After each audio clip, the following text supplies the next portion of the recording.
Hey, how you doing? There was a great soccer game today.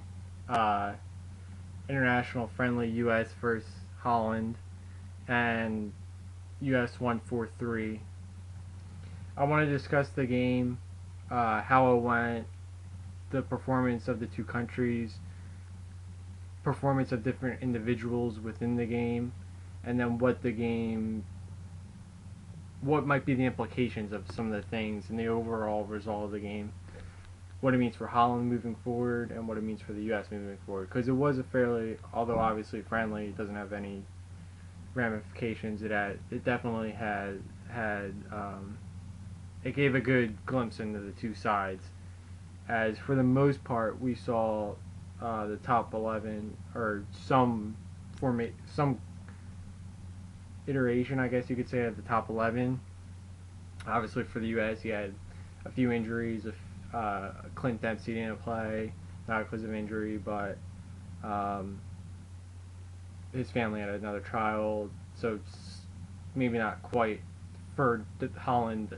Arjen Robben didn't play, but I think both teams saw the other team's best for the most part.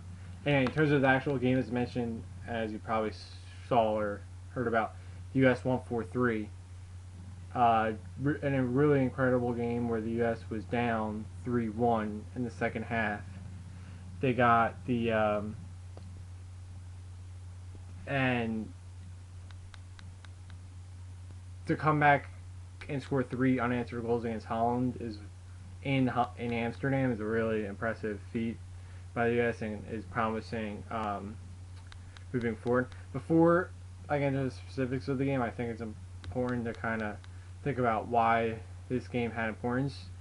I'll start with the U.S. Certainly, they have a lot of important, as any time for an international side, you're gonna have important matches coming up. But certainly, the Gold Cup starts within the month, where the berth in the Confederations Cup is at stake. Which I think for the U.S., the 2017 Confederations Cup, which was on me in the summer of 2017, the year before the World Cup, you're going to have Russia, obviously, there because they're going to host it. But then Germany's going to be there. You're going to have, and then you're going to have one more, the top, whoever wins the Euro Cup as well is going to be there. So you're going to have a lot of the top sides, international sides in the world. It kind of goes without saying. And then obviously a South American side as well, whether Brazil, Argentina, Colombia, Uruguay, etc. So it's the U.S. has been in there the past couple or the last couple before the last couple World Cups, and we've kind of gotten a good idea of how their form is going to be heading into the World Cup. So it is in that sense it's the Gold Cup. Not only do you just want to win because it's an important competition, but it has a real important aspect to it. I think that, and then also for the U.S., you soon not in the not too distant future, then you have the World Cup qualification deck for the actual World Cup itself. So between the Gold Cup and the World Cup, it kind of starts heating up a little bit. Obviously, in the UEFA European countries, uh, just qualifying into their regional competition is, in the CONCACAF, for the U.S. qualifying into the Gold Cup, it's nothing. For the European countries, the top sides, you're gonna expect them to qualify, but it's not a given. Even to qualify into their Continental Cup. So that kind of leads me into Holland, where they obviously last year, going back to the World Cup in 2014, they finished third. They beat the host Brazil in the third place game. Um, they were right there with Argentina in the semifinal. Um, so this will probably go down as a little bit of a disappointment for them. I have in my notes that what was interesting about this game is Holland had halftime they had an edge 61-39 in possession. The final possession stat is 62-38 for Holland. Um, but if you go a little deeper, each team had 11 shots on goal. Holland had the edge 5-3 in corners. Um, so my point is that the U.S. definitely hung in there. For Holland, though, the reason it was important for them is they're in a little bit of a battle for European championship qualification. Um, they have a big game, as the announcers mentioned a few times. If you watch the game, they play Latvia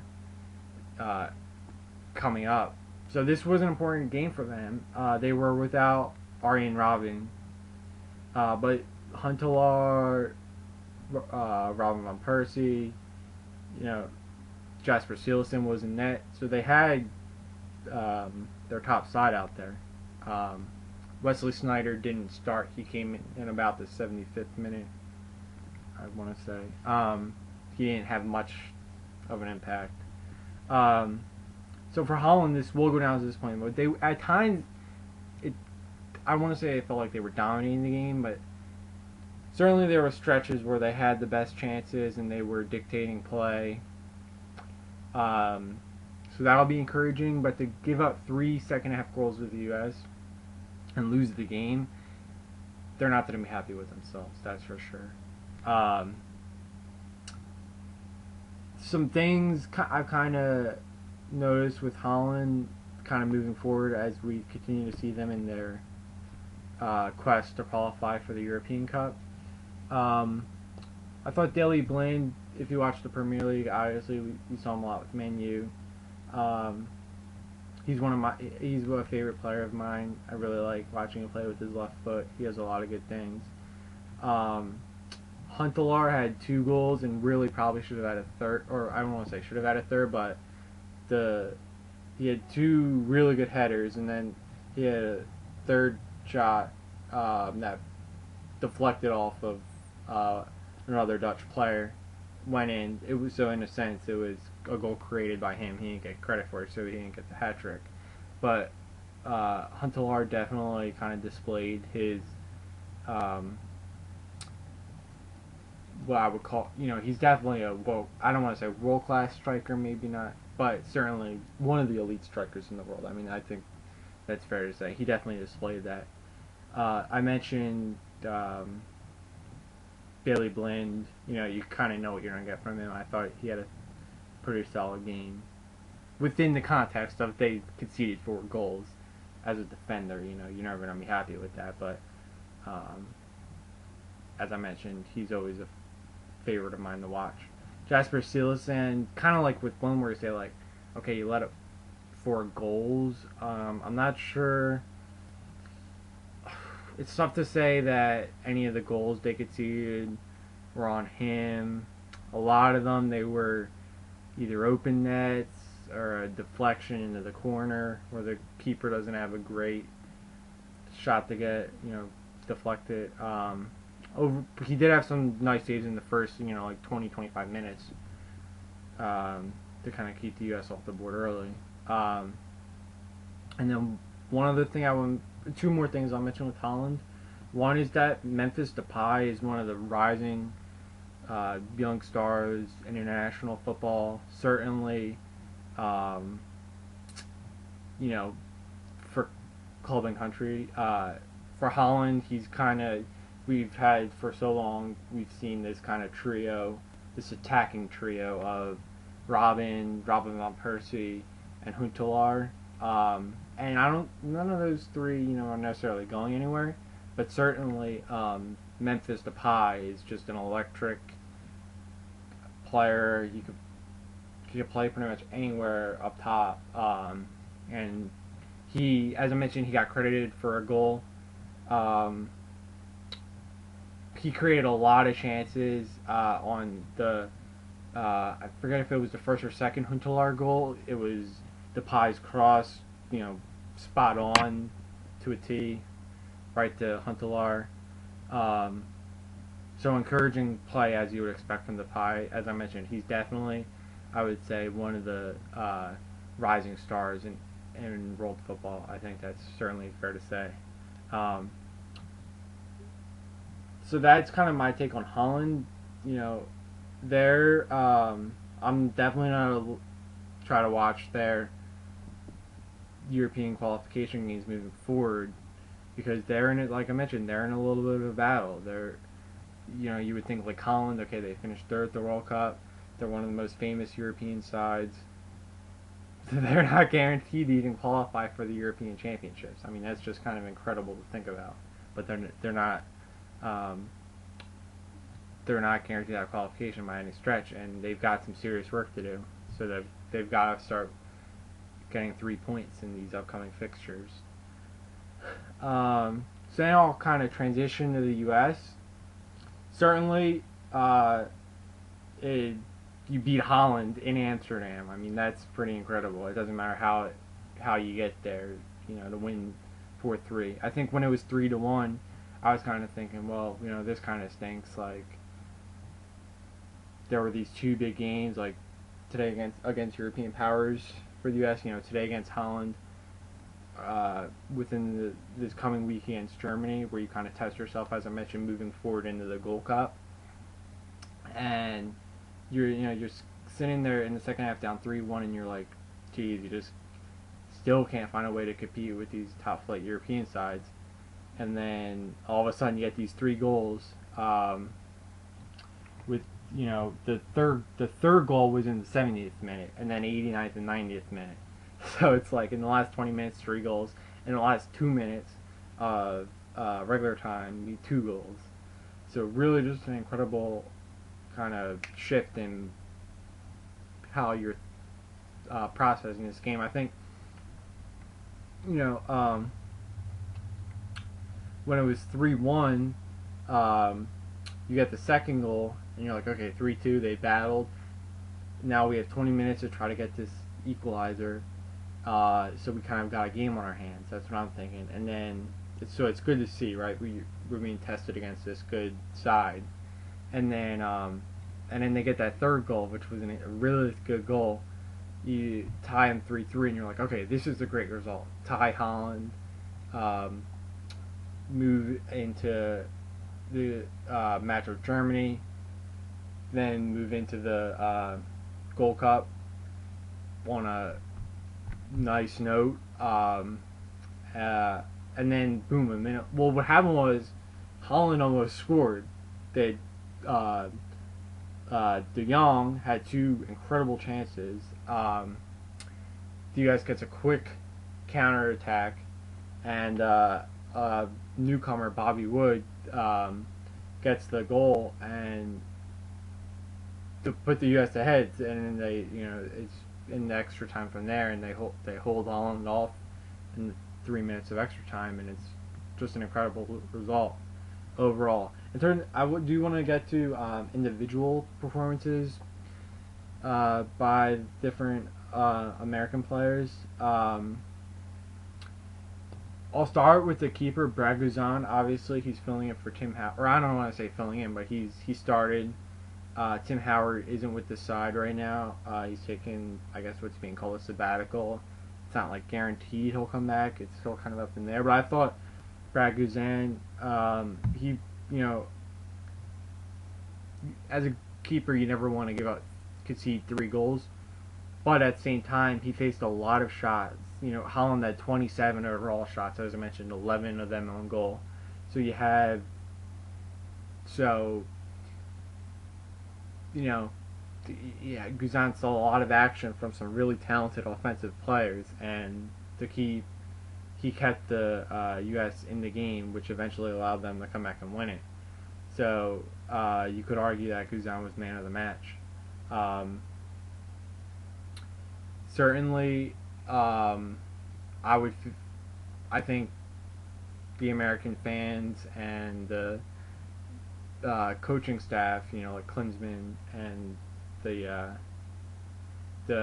men who are going to be responsible for picking the side are going to be. I think you would say you're confident with Guzan moving forward in the both the Gold Cup and then eventually into the World Cup qualification. And I think, as I mentioned, against some really talented Dutch attacking players, he had some nice. He made nice plays, and I mentioned as the keeper, there's only so much you can do. But that game could have been it could have gotten out of hand, and then there's no way the U.S. comes back and he ties and then eventually takes the lead. So you definitely give like a thumbs up to Brad Guzan. Other players, this isn't necessarily in order of who I thought played the best, but I'll just kind of go one by one. Jesse Zardes had the first goal, which tied the game 1-1. I thought he played really well. He's a young player. He plays for the Galaxy in the MLS. He was one of those guys that was kind of subbing in for like Dempsey, Altidore, etc. And I thought he played really well. He showed some potential there for sure. I think people who have seen him with the Galaxy would say he's definitely got potential to be a consistent starter for the international side. So I think for him to get that goal, that was big. But not only that goal, he had another really good shot on goal, and he got subbed out towards the end of the game. But while he was in there, I thought he definitely gave the U.S. an attacking presence, along with Arne Johansson at times. I thought Michael Bradley played a good game. So Jesse Zardes definitely showed attacking potential, that's for sure. And I mean, like I said, he's shown that on the club level, but this was a really good chance for him to play against a top European international side and kind of show what he had playing against the big boys, so to speak. And I think he definitely showed he's a guy where you're like, okay, World Cup 2018, and in that qualification process, this is a guy that you might that you'll have as an attacking presence, and a guy who can hold possession up top and put the ball in the net. He showed that today. Other individual performances I do want to mention. I already mentioned him, Michael Bradley. I thought played a really phenomenal game. It's funny because going back all the way to the World Cup last year, he was kind of criticized a little bit in certain games for not being that strong presence the U.S. might have needed him to be against, Belgium, for example, in the round of 16 game that the U.S. lost. And I think against a Holland team that's kind of in some ways similar to Belgium, I thought Bradley really showed what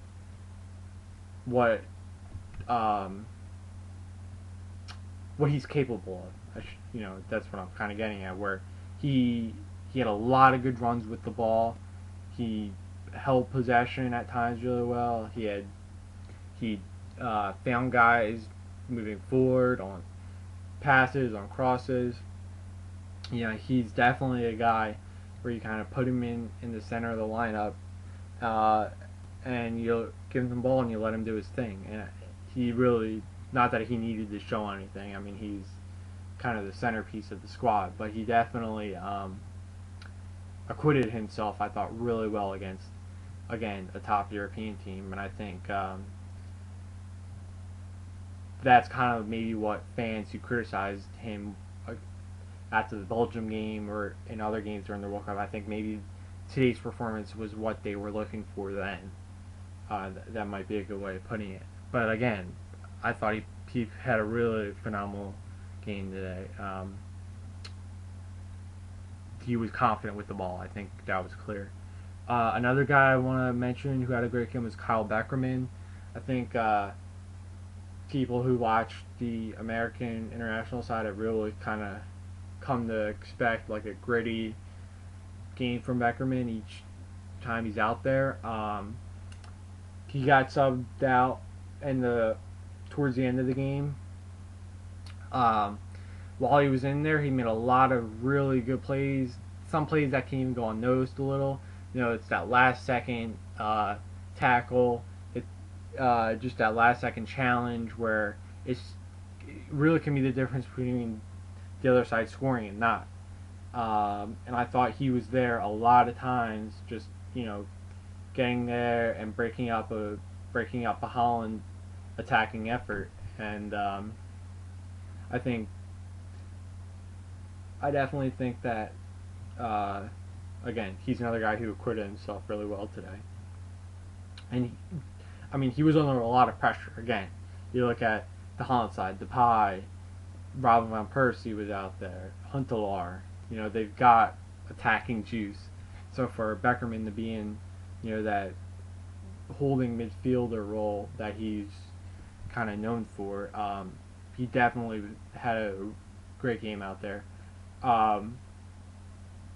The other thing that's kind of interesting with him is, I don't if you remember, like, he didn't play or he didn't start that game against Belgium in the World Cup last year. I think in some ways they missed him. So we kind of saw him out there making a lot of good defensive plays today. Let's see. 2 or 3 more individual performances by Americans I'll mention. One was John Brooks, the center back. First he had the goal which made it 3-2. He scored when it was 3-1. He made it 3-2. Really nice goal. DeAndre Yedlin kind of had the ball with his speed down the right side, passed it in. Brooks almost had a free net to kick it into, and he definitely took advantage of the great play by Yedlin. On the defensive side, I would say he had a solid game. Huntelaar kind of beat him, or not kind of, he did beat him on a couple of plays, but I think Brooks is probably, in terms of American center backs, probably one of the, if you want to say, most promising pieces. I think he's definitely, as I mentioned a few times, moving into the Gold Cup and eventually the World Cup qualification. He's definitely going to be a guy that the U.S. is going to stick back there and hope for big things from. He's a big guy. He can be good on set pieces. So I thought, on the whole, I would say he had a good performance. Again, a few lapses, but it's difficult for any center back in the world to go up against Huntelaar, Van Persie, as I mentioned, that whole Holland kind of attacking unit, and just play like a complete false game. So, you're not necessarily expecting that from John Brooks at this point. But he did, again, another guy who acquitted himself well, and I think is promising moving forward, that you have a solid piece back there and as center back.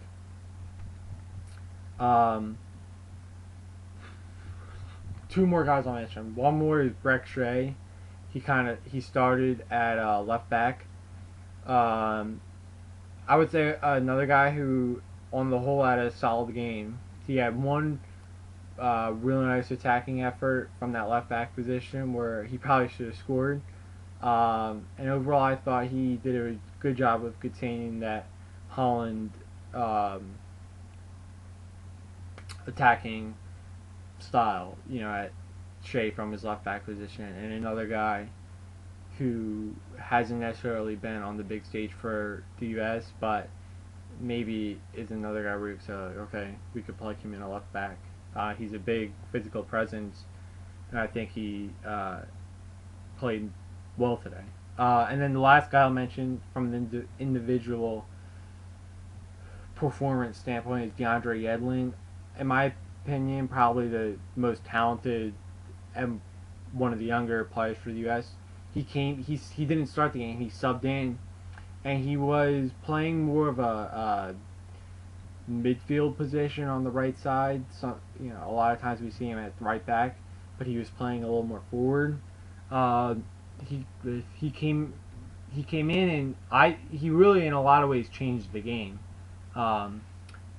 as I mentioned, he was in more or less responsible for the second American goal, where he had that great play over to John Brooks. His pace is just so remarkable. Uh, he showed, we think of Yedlin as a guy who can run without the ball, get back after when the other team's trying to counterattack and break up a player, sprint forward and attract, make the other. It's Yedlin's playing right back. Make the other team's attacking midfielder come back and play D. That's kind of sometimes what we think of Yedlin was doing. I was really impressed in this game with his performance on the ball. I thought he showed definitely that he could play that more advanced position, be confident with the ball, and make the other team fear him coming at them. And with his pace, as I mentioned, if he can show that technical ability with the ball, he's going to be a really, he's arguably my favorite American player right now, just based on all the different things he can do. I'll say, in a lot of ways, I thought he changed the game when he came in. So that's kind of my take on the game. From an American standpoint, you can't complain when you beat Holland in Amsterdam. I mean, what are you gonna say? They could have easily lost 3-1, could have lost 3-2. Losing to Holland 3-2 in Amsterdam wouldn't have been the worst result either. So I think on the whole, you definitely, I would give a thumbs up to the U.S. side for kind of showing some heart. In a friendly, when you're down 3-1 and even 3-2, it might be easy to say, like, okay, let's be happy, let's kind of defend, let's let them get 4 or 5 goals. But they didn't do that. Obviously, they came back, they kept the attacking mindset, and it benefited them in the end. So definitely give some credit to US for doing that. For Holland, and the last thing I'll mention for the US is that game against Germany. I was really looking forward to this game against Holland because I thought that it was a really kind of entertaining matchup. But again, now they move into the game with Germany next week, which again is another really attractive matchup. Certainly whenever you get the chance to play a team that won the World Cup the previous year, that's going to be a big game. And then obviously there's a Klinsmann German factor as well. For Holland, they'll be disappointed they lost on their home turf. They did have some bright spots, as I mentioned, with the pie. They're still kind of breaking in their new manager as well.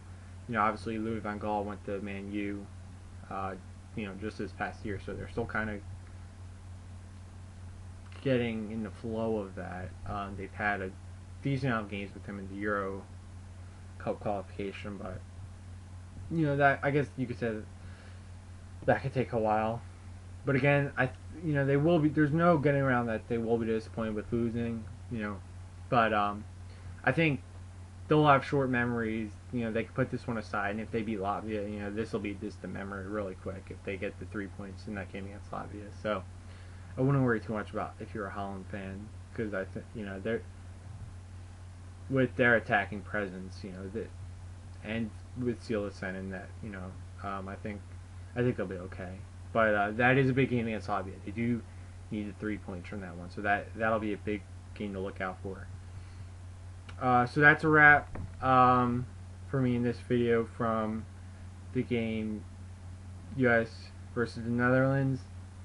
Final score U.S. 4, Holland 3, and we move forward in the summer with the Euro Cup qualification, the CONCACAF Gold Cup, and then of course the FIFA Women's World Cup as well. So a lot of good football will be played. So thanks for watching this video, and I'll see you next time.